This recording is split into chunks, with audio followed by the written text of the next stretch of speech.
हिमालय हमारे सामने, ऐसा लग रहा है कि हम बात कर सकते हैं हिमालय के साथ, है ना?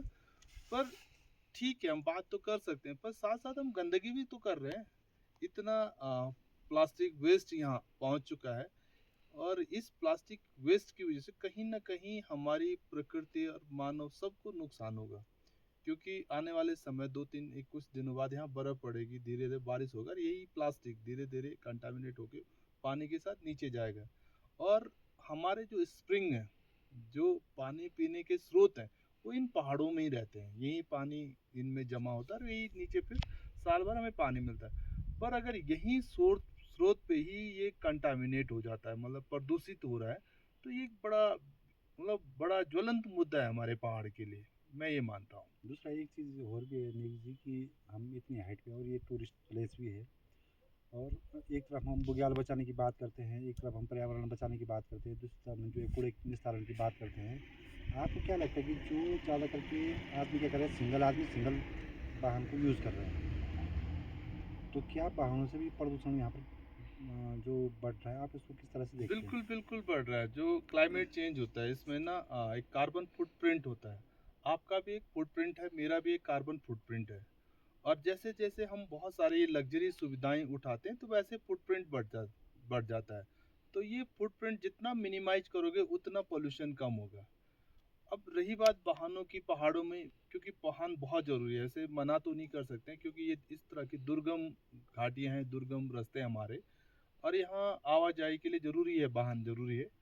परंतु साथ-साथ हमारे बीच एक अवेयरनेस भी होनी चाहिए, जिसकी जागरूकता है ही नहीं हमारे पहाड़ों में, ना ही कोई बात करता है इस पे कि कैसे हम अपना बिहेवियर चेंज करें।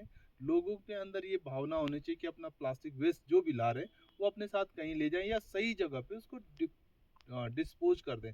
डिस्पोज़ नहीं करते हम यहाँ फेंक रहे हैं। आपने देखा होगा ये प्लास्टिक की बोतलें लोग खा के फेंक रहे हैं, गाड़ियाँ कहीं भी अननेसेसरी पार्क कर रहे हैं, जहाँ नहीं करनी चाहिए वहाँ भी हम कर रहे हैं, तो वहाँ पे भी वो इकोसिस्टम डिस्टर्ब हो रहा है।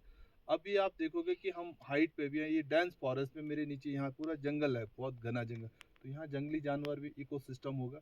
अब यहाँ हम खड़े करेंगे, हॉर्न बजाएँगे, तो इससे ये लोग भी डिस्टर्ब होंगे, ये इन प्राणियों पे भी इनका गलत असर पड़ेगा। साथ ही ये गर्मी जो बढ़ रही है धीरे-धीरे, ये हमारे जो वाहनों से या हमारे ज़्यादा आवागमन से ये हो रहा है। उसके लिए मुझे लगता है कि हमें एक मुहिम चलानी चाहिए, लोगों को जागरूक करना चाहिए कि भाई कम से कम पर्यावरण प्रदूषण करें।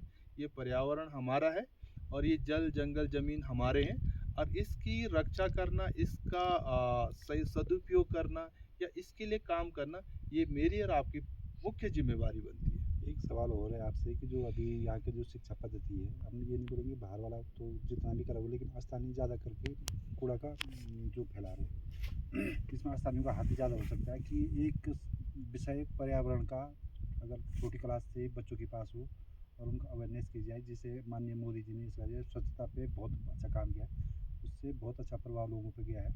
तो आपको क्या लगता है कि पहाड़ में क्या ये स्वच्छता वाला मिशन, जो ये तरह-तरह की जगह-जगह ये प्लास्टिक के ढेर और कूड़े के ढेर पड़े हुए हैं, इन ढेरों का निस्तारण हो सकता है? बिल्कुल हो सकता है। हमारी जो शिक्षा प्रणाली है, हमें क्लास से ही पढ़ाने शुरू किया जाए कि पर्यावरण क्यों ज़रूरी है। आज की डेट में मैं देखूँ तो पर्यावरण एक विषय होता था हमारे ज़माने में और उसको बहुत ही नेग्लिजिबल पढ़ाया जाता, मतलब उसका कोई विशेष महत्व नहीं रखा जाता था। जबकि पर्यावरण एक अभिन्न अंग है हमारे समाज का। अगर उसको छोटी क्लास से ही पढ़ाना शुरू किया जाए, पर्यावरण की महत्ता को बताना शुरू कर दिया जाए, पेड़ पौधों के बारे में बताएं कि क्या उपयोग है, क्यों ज़रूरी है, या मौसम के बारे में, तो शायद जागरूकता बच्चों से ही आएगी। आप खुद देखिए, आप और हम कितना जागरूक हैं इन पेड़ पौधों से, कितना समझते हैं पर्यावरण को, कितना समझते हैं पहाड़ों को, क्योंकि हमें कभी पढ़ाया नहीं गया, हमने कुछ और पढ़ा, जो पढ़ा वो कुछ और चीज़ था। परंतु अभी हमारा जो इनिशिएटिव है, हम जो सोचते हैं अभी, तो हम ये चाहते हैं कि जो पर्यावरण की शिक्षा है, वो हर बच्चे तक जाए, वो अपने घर वालों को भी बताए, गाइड करे सभी को और बताए कि पर्यावरण उनके लिए क्यों ज़रूरी है। अगर उसकी समझ अभी से बन जाए पर्यावरण के लिए, तो शायद ये समस्या का समाधान होगा। मैंने देखा है बहुत सारी कंट्रियों में, जो डेवलप कंट्री, वहाँ पे आदमी कोई भी चीज़ ऐसे नहीं फेंक सकता है, ना अपना रैपर भी तक, मतलब टॉपिक आएगा तो जेब में रखेगा, सही जगह पे ले जाएगा। क्यों? उसकी वजह ये है कि उनको उस तरह की शिक्षा मिली है। हमें जो शिक्षा मिली है कुछ और मिली है, ये तो हमारा ही फेंक दो, कौन पूछेगा हमें। हमारा तो ये भी रहता है ना कि ये तो हमारे है, फेंक दो यार, कहीं भी फेंक दो। परंतु ऐसा नहीं होना चाहिए। हमें क्या होना चाहिए, एक आदर्श दिखाना चाहिए, कि बनाना चाहिए, कि ताकि हम लोग कहीं भी ना फेंके, सही जगह पे उसका निस्तारण करें। तो ये हमारे कहाँ से आएगा, हमारी शिक्षा से। तो शिक्षा में पर्यावरण को वरीयता